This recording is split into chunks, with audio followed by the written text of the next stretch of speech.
우리는 지난주에 이어서 창세기 강해를 시작 가운데 있습니다. 우리 지난주에 나눈 말씀 기억나시죠? 1장 1절 외우시죠? 이제 이 정도는 외워야 되는 거 아니에요? 우리가 교회를 다니는 횟수가 한두 번도 아니고 창세기 1장 1절 정도는 외워야죠. 한번 안 보고 한번 같이 읽어봅시다. 시작. 태초에 하나님이 천지를 창조하시니라. 네, 감사합니다. 잘 외워주셨네요. 태초에 하나님이 천지를 창조하시니라. 제가 베레트 바라 엘로힘, 지난주에는 히브리어를 원문을 보여드리면서 이 구절이 어떤 의미인지를 알려드렸습니다. 베레트 바라 엘로힘, 베레시트라는 단어 속에는 예수님이, 그러니까 태초에라는 단어 속에 그 시작, 인더 비기닝이라는 그 시작이라는 단어 속에 담겨져 있는 의미가 놀랍게도 예수 그리스도가 그 안에 담겨져 있고, 시작부터 성부 하나님, 성자 하나님, 성령 하나님의 삼위 하나님께서 이 땅과 이 모든 만물을 만드신 분이시다. 그분이 성자 예수님이시고 성부 하나님, 성령 하나님 함께 하신 사역이구나. 이 내용을 제가 지난주에 말씀을 드리면서 이 창세기는 어떤 인류의 기원, 인류가 어떻게 시작이 됐고 이것을 우주적으로 어떻게 시작됐고 이거를 밝혀내는 과학적인 근거의 책이 아니라 인간을 어떻게 구속하기 위한, 인간을 어떻게 구원하기 위한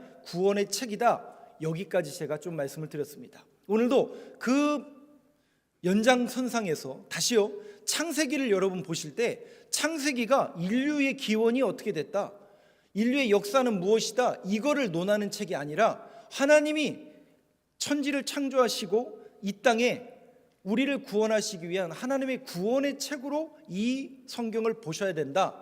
요 맥락과 초점을 가지고 오늘 2절 말씀을 한번 띄워주시죠. 2절 말씀을 한번 보도록 하겠습니다. 오늘 5절까지 여러분들과 함께 하려고 합니다. 좀 제가 빠르게 조금 진행하려고 그래요. 자, 2절만 여러분 목소리 다시 한번 읽어보겠습니다. 시작. 땅이 혼돈하고 공허하며 흑암이 깊음 위에 있고 하나님의 영은 수면 위에 운행하시니라. 딱 가운데를 나눠 보시죠.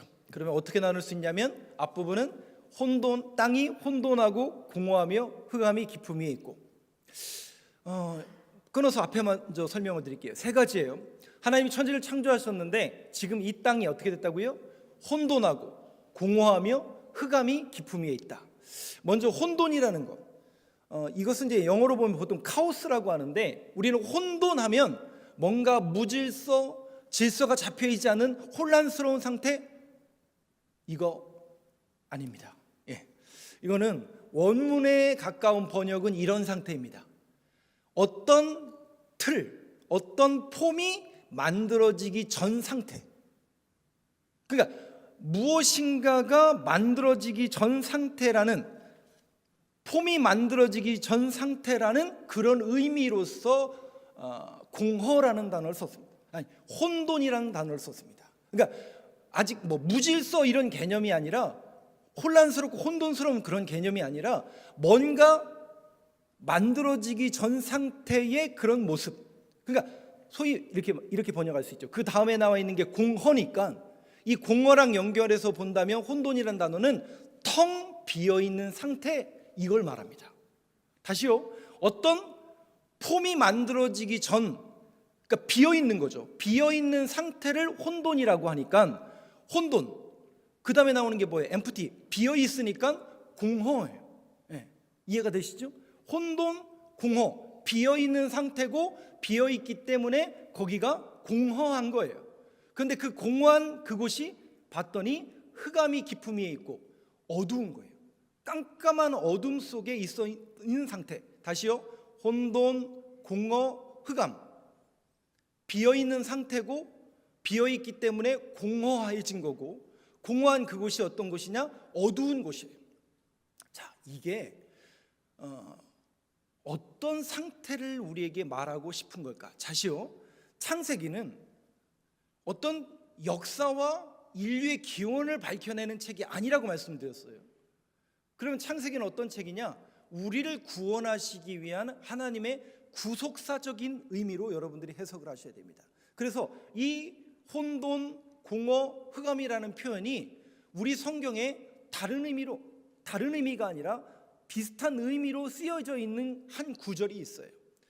여러분 잘 아시는 예레미야가 이 창세기 1장 2절에 있는 이 말씀과 동일한 단어를 그대로 채용해서 그 시대의 상황을 이렇게 표현합니다.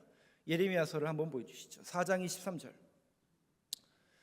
예레미야는 여러분 잘 아시는 것처럼 이스라엘 백성들이 망하기 직전에, 남유다가 망하기 직전에 이스라엘 백성들의 영적인 무질서, 영적인 상태를 꼬집고 그들의 영적인 실체를 밝혔던 사람 중에 하나가 바로 예레미야입니다. 근데 그 이스라엘 백성들의 지금 죄악된, 하나님의 뜻을 벗어나 죄악된 그들의 마음과 그들의 상태를 예레미야는 4장 23절에 이렇게 얘기합니다. 같이 읽어보겠습니다. 시작. 보라, 내가 땅을 본즉 혼돈하고 공허하며 하늘에는 빛이 없으며. 똑같죠, 그죠? 창세기 1장 2절에 세 가지가 뭐였죠? 혼돈, 공허, 흑암. 그러니까 이 혼돈, 흑암, 공허, 혼돈, 공허, 흑암이라는 이 창세기 1장 2절에 있는 이 상태는 결국 누구의 상태랑 똑같냐면 하나님을 떠난, 하나님의 말씀에서 빗나간 우리들의 마음과 똑같은 상태가 뭐라고요? 혼돈, 공허, 흑암. 그러니까 여러분 놀라운 게 뭔지 아세요? 우리의 마음이 공허해질 때가 있죠. 한 번도 안 그러신 표정들이신데 마음이 공허해질 때가 있잖아요. 그럼 여러분 어떡하세요? 이 공허함을 채우기 위해서 뭐예요? 어떤 분은 먹는 걸로 채우는 분도 있어요. 어떤 분은 이성과의 문제로 해결하는 분도 있어요. 어떤 분은 이 마음을 채우기 위해서 다른 좋은 것을 자꾸 듣고 유튜브도 보고 막 이래요. 근데 여러분, 우리의 마음을, 우리의 심령을 여러분들이 자꾸 다른 거로 채우시려고 하면 하나님의 말씀과 은혜가 들어갈 자리가 있을까요? 없을까요? 여러분, 다른 걸로 채우는 것이 아니라 늘 하나님의 말씀과 은혜로 여러분들의 심령을 충만하게 채우게 되길 간절히 소망합니다. 그래서 디모데전서에 보면 거룩이라는 걸 뭐라고 얘기해요? 어떻게 우리가 거룩해질 수 있대요? 하나님의 말씀과 기도로 뭐해짐이라? 거룩하여짐이라. 그게 무슨 얘기냐면 우리의 마음은 늘 공허해져요. 그렇기 때문에 그 공허해진 거를 뭘로 채우라고요? 말씀과 기도로 채우면 어떻게 된다는 거예요? 말씀과 기도로 채우는 사람들은 거룩해질 수 있다는 거죠. 근데 우리는 자꾸 이 공허함을 자꾸 다른 걸로 채우려고 하니 여지없이요. 그래서 우리는 계속 어디를 지향하고 어디를 갈 수밖에 없냐면 흑암으로 갈 수밖에 없는 거예요. 계속 어둠의 터널이에요. 채우고도 채워지던가요? 안 채워지더라는 거예요. 그래서 주님께서 이 땅에 보내주신 분이 누구냐면 빛으로 오신 예수님입니다. 이게 오늘 말씀의 결론이에요. 제가 결론을 미리 말씀드린 이유가 있어요. 왜냐? 설교가 길거든요. 이거를 설명하기 위해서 오늘 2절부터 5절까지를 제가 다 설명을 할 겁니다. 우리 마음의 상태를 혼돈, 공허, 흑암. 그런데 보세요. 2절 다시 한번 보여주시겠어요? 그 다음 구절 한번 보시죠. 혼돈과 공허와 흑암, 우리의 영적인 상태를, 우리의 마음의 상태를 나타낸다면 하나님의 영은 뭐 한다고요? 물 위에, 영어 성경에 보면 the earth moved, 그러니까 물 위에서 운행하신다. 이게 도대체 무슨 얘기냐? 하나님의 영, 여기에서도 하나님의 영, 거룩한 성령님이 이렇게 하셨구나, 이렇게 해석하시면 안 되고요. 창세기에 나오는 하나님이라는 단어는 항상 복수로 쓰입니다. 하나님이 한 분이 아니라 복수다. 그 얘기는 성부, 성자, 성령 삼위의 하나님이 함께 하신 역사다라는 의미로서 복수로 쓰이는데, 이때 성령님이 어떤 기능으로 어떤 일을 하시는가 봤더니 물 위에, 즉 수면 위에 운행하시니라. 그런데 영어 성경에 보면 the earth, 땅 위에 운행하신다, 이렇게 번역을 하고 있습니다. 그러니까 이게 우리가 알고 있는 언어, 즉 물 위에 운행하신다라는 그 언어가 아니에요.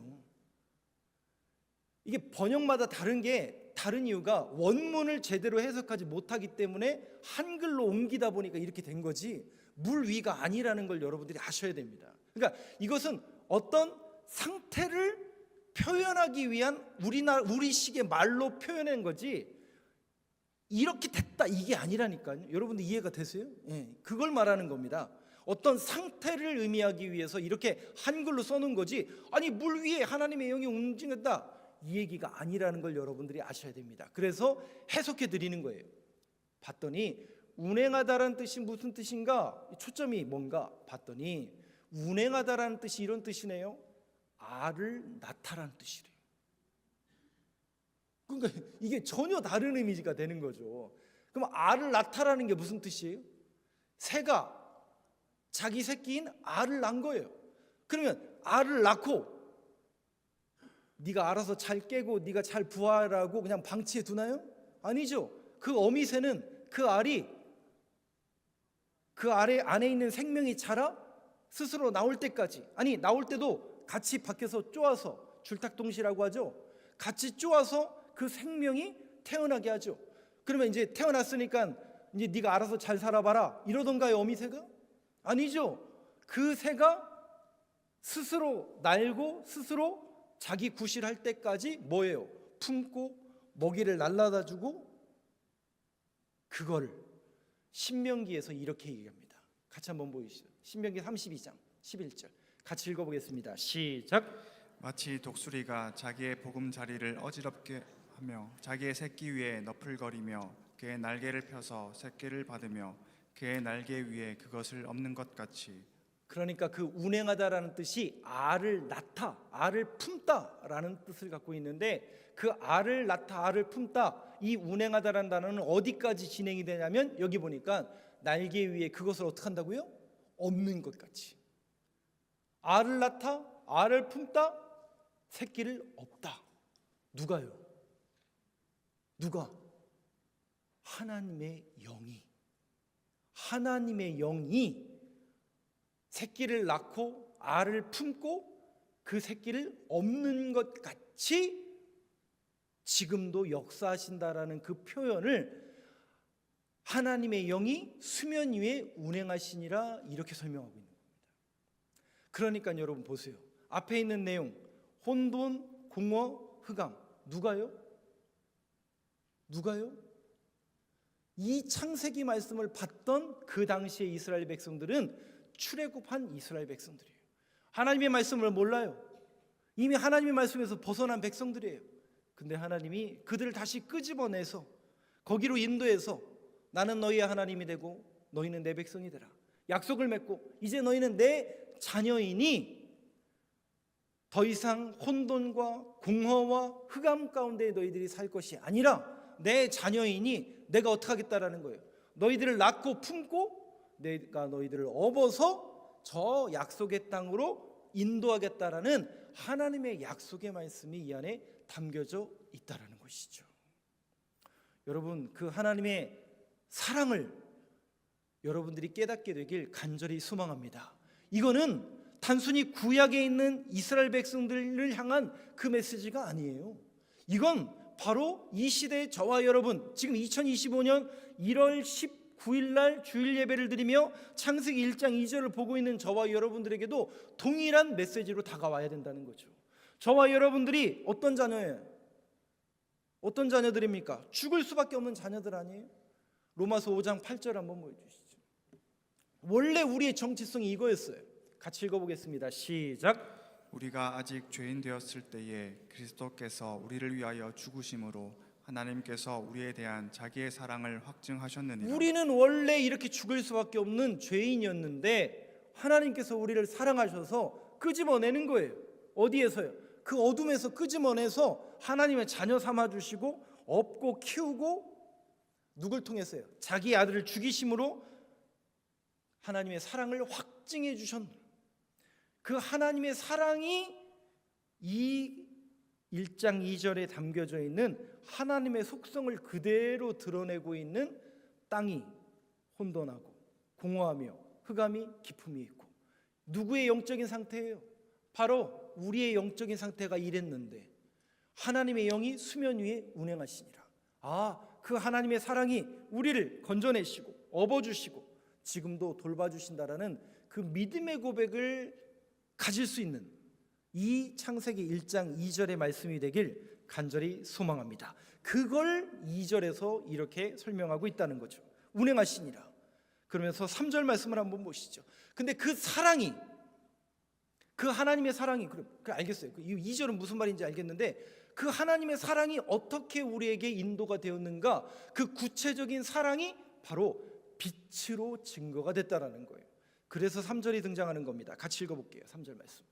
3절과 4절을 저하고 나누어서 교독하겠습니다. 하나님이 이르시되 빛이 있으라 하시니 빛이 있었고, 빛이 하나님이 보시기에 좋았더라. 하나님이 빛과 어둠을 나누사. 네, 말씀을 잠깐 띄워놔 주세요. 잠깐 끊어서 조금 설명드릴게요. 하나님이 보시기에 어땠다고요? 하나님이 보시기에 어땠다고요? 좋았더라. 하나님은 저와 여러분들을 만드시고 뭐라고 얘기하셨다고요? 누가요? 여러분 한번 옆에 분 한번 보세요. 하나님 보시기에 좋았을 만한 모습처럼 생겼나요? 그렇다고 제발 얘기해 주세요. 그래서 이게 우리의 뭐가 돼야 되냐면 정체성이 돼야 돼요. 저는 옛날부터 거울을 보면서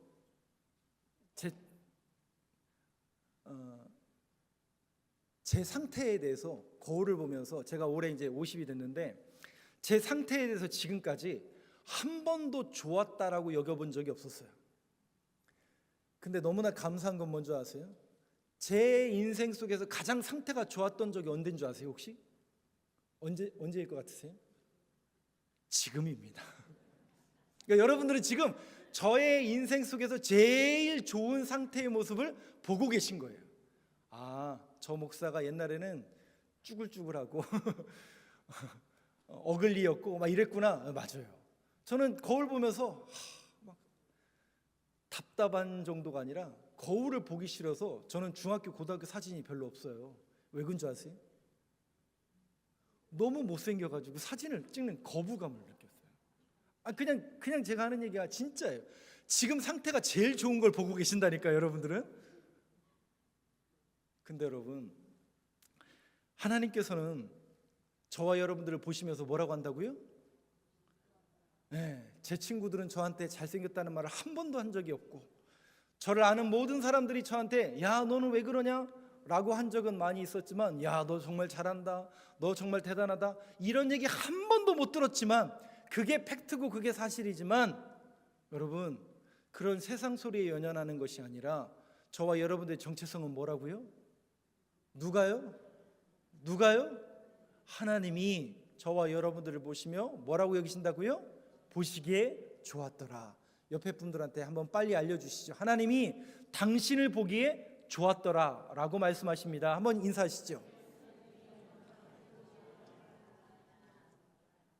이게 여러분 우리의 정체성이 되어야 되는 거예요. 이게 세상 사람들은 우리 보고, 우리 교회 보고, 저의 모습을 보고, 야, 저 목사 뭐 대단하냐, 무슨 능력이 있느냐, 뭐 힘이 있느냐 라고 여길지 모르지만, 하나님은 저와 여러분, 우리 교회, 우리를 보시고 보시기에 좋았더라.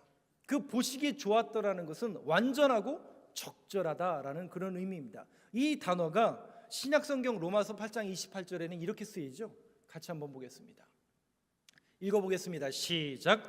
우리가 알거니와 하나님을 사랑하는 자 곧 그의 뜻대로 부르심을 입은 자들에게는 모든 것이 합력하여 선을 이루느니라. 그러니까 우리가 계획을 세우고 우리가 걸음을 걸을지 모르지만 그것이 우리 뜻대로 되어지지 않고, 교회라는 것이 우리의 인생이 그저 그런 인생일지 모르지만 하나님은 합력하여 어떻게 한다고요? 선을 이루시는, 여러분 그 사실을 믿으시기 바랍니다. 이럴 때는 아멘을 하시는 거예요. 우리는 그런 인생을 살아갈지 모르지만, 그 계획대로 살아갈지 몰랐는데 어느 날 지나가 보니까 야, 정말 하나님의 뜻대로 다 되는구나. 여러분 그 사실을 믿으시기 바랍니다. 그거예요. 합력하여 선을 이루는구나. 이게 토부, 원어로 토부라는 단어입니다. 그래서 여러분들이 가끔 지나다니다 보면 토스트 가게가 아니라 커피숍인데 토부라고 써 있는 데를 가끔 보시면, 아, 보시기에 좋았더라, 하나님께서 보시기에 좋았더라, 토부라는 단어를 쓰고 있구나. 자, 요 정도는 여러분 상식적으로 아셨으면 좋겠고, 잠깐만요. 그 앞에 절 다시 한번 보여주세요. 3절과 4절. 해결해야 될 문제가 하나 있어요. 이게 첫째 날에 하나님께서 빛과 어둠을 나누셨어요. 4절에 보니까 하나님이 빛이 하나님 보시기에 좋았다. 하나님 빛과 어둠을 나누사 빛을 만드셨어요. 이게 첫째 날 한 거거든요. 자, 문제가 발생하는데 일단 5절을 한번 보여주시고 제가 무슨 문제인지 여러분들 한번 보시죠. 5절 한번 보여주세요. 5절 한번 같이 읽겠습니다. 시작. 하나님이 빛을 낮이라 부르시고 어둠을 밤이라 부르시니라. 저녁이 되고 아침이 되니 이는 첫째 날이니라. 저녁이 되고 아침이 되니 이는 첫째 날이나. 그래서 유대인들은 아침부터 아침, 점심, 저녁이 아니라 뭐라고요? 저녁, 아침, 점심이 되는 겁니다. 예, 이게 이제 우리 구약 성경에서 말하는 그 모습이죠. 하루의 일과의 모습이죠. 저녁, 아침, 저녁, 오후 이렇게 되는 겁니다. 자, 그런데 문제는 뭐냐면 1장 14절이 문제예요. 이게 넷째 날이 있었던 일이거든요. 넷째 날 도대체는 넷째 날에 무슨 일이 있었는가 한번 보시죠. 1장 14절 한번 같이 읽어보겠습니다. 시작. 하나님이 이르시되 하늘의 궁창에 광명체들이 있어 낮과 밤을 나뉘게 하고 그것들로 징조와 계절과 날과 해를 이루게 하라. 뭐가 문제예요? 뭐가 문제예요? 저만 계속 보신 분들은 뭔 문제인지 모르지만 저 성경 구절을 여러분들이 잘 보신 분들은 딱 와야 돼요. 첫째 날 뭘 만들었다고요? 빛을 만들어서 빛과 어둠을 나눴어요. 근데 이 넷째 날에 뭘 만들어요? 하늘의 궁창에 있는 광명체들이 있어. 아, 이제서야 하나님이 태양을 그럼 첫째 날 빛은 뭐지? 뭐예요? 하나님이 빛이니까 빛인 거예요? 해석이 안 되잖아요. 그거 보세요. 이제 여러분들이 알겠죠? 해석이 안 되잖아요. 옛날엔 그냥 읽었는데 그냥 첫째 날 이거구나. 뭐지? 이렇게 돼야 되는 게 정상이라. 그러니까 여러분들이 성경을 정독해서 읽으면 이게 안 맞는 것처럼 보여야 되는 게 정상이에요. 예, 첫째 날도 빛을 만들고 넷째 날은 태양을 만든 거구나, 빛을 만든 거구나, 별을 만든 거구나 이 얘기처럼 보여지는데 그래서 신학자들은 이 부분을 어떻게 해석하느냐 여기가 초점이죠. 어떻게 신학자들은 해석하냐면 첫째 날에도 태양을 만든 것이라고 생각을 하세요. 왜냐하면 태양이 만들어지니까 태양에서 뭐를 바라는 거예요? 빛이 바라는 게 맞아요. 그래서 빛이 흑암 가운데 비추니까 어떻게 돼요? 빛과 어둠이 나눠지는 거죠. 근데 그 태양이 넷째 날에는 더 잘 만들어진 게 아니라 첫날, 둘째 날, 셋째 날, 넷째 날까지 이 태양은 계속 빛을 비춰서 뭘 만들었다라고 신학자들은 추정하냐면 여기 보세요. 14절에 보니까 낮과 밤, 아까 빛과 어둠을 나눴잖아요. 그것들로 징조와 계절과 날과 해를 이루게 하라. 그러니까 이제야 어떤 우리가 보통 24개월, 12개월 절기 이때 이루어지고 만들어졌구나라고 신학자들은 구분해서 해석합니다. 그러니까 다시요. 태양은 이미 첫째 날 만들어졌어요. 그리고 그 태양이 빛은 계속 빛이 비췄고 넷째 날에 이런 질서가 태양계에 대한 질서가 잡혔다라고 신학자들은 이 부분을 해석하고 있습니다. 그렇다면 우리 성경에서 말하는 이 빛, 이 흑암을 비추는 빛을 성경은 어떻게 해석하고 있는가? 아까 제가 말씀을 드렸죠. 우리가 영적으로 해석한다면 땅은, 그러니까 우리의 영적인 상태는 혼돈과 공허와 흑암이었는데 하나님이 우리를 사랑하셔서 어떻게 하셨다고요? 업고 안고 우리를 인도하신다라고 말씀하셨는데 어떻게 인도하시느냐? 바로 빛으로 인도하신다라는 거예요. 그래서 요한복음에 보면 말씀이 육신이 되어 누가 내려와요? 말씀이 육신이 되어 누가 내려와요? 빛으로 오신 예수님을, 그 예수님을, 성자 예수님을 빛이다라고 얘기하는 겁니다. 그래서 요한복음 1장에 보면 빛이 세상에 비춘 거예요. 어두운 우리의 마음속에 이 땅과 이 시대 속에 빛으로 오신 예수님이 오셔서 빛을 비췄는데 그 빛을 보는 사람이 있고 보지 못하는 사람이 있을 뿐인 거예요. 그리고 고린도 후서에서는 이렇게 설명을 합니다. 4장 6절을 한번 보여주시죠. 같이 읽어보겠습니다. 시작. 어두운 데에 빛이 빛이라 말씀하셨던 그 하나님께서 예수 그리스도의 얼굴에 있는 하나님의 영광을 아는 빛을 우리 마음에 비추셨느니라. 이거예요.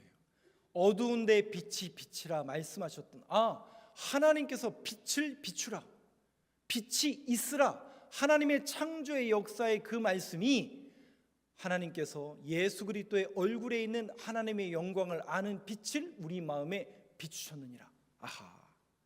그 성자 예수님이 이 땅에 오신 이유가 빛을 비추기 위해서, 아직도 내 마음속에 있는 이 어둠, 이 공허한 심령을 빛으로 채우시기 위해서 우리 주님이 오셨구나. 그걸 고린도후서 4장 6절에서는 이렇게 말씀하고 있는 겁니다. 요한계시록 한번 또 볼까요? 21장 23절 같이 읽어보겠습니다. 시작. 그 성은 해나 달의 비침이 쓸데없으니 이는 하나님의 영광이 비치고 어린 양이 그 등불이 되심이라. 그러니까 단순히 우리 빛으로 오신 예수님은 그냥 단순히 표면적으로 어둠을 몰아낸 빛일 뿐만 아니라 하나님의 영광이 비치고 어린 양이 그 등불이 되심이라. 비침이 쓸데없으니 우리 성자 예수님이, 말씀의 육신이 되어 이 땅에 오신 그 주님이, 예수 그리스도께서 우리에게 빛이 되시고 소망이 된다라는 그 약속의 말씀이 요한계시록 21장 23절에 이렇게 기록하고 있는 겁니다.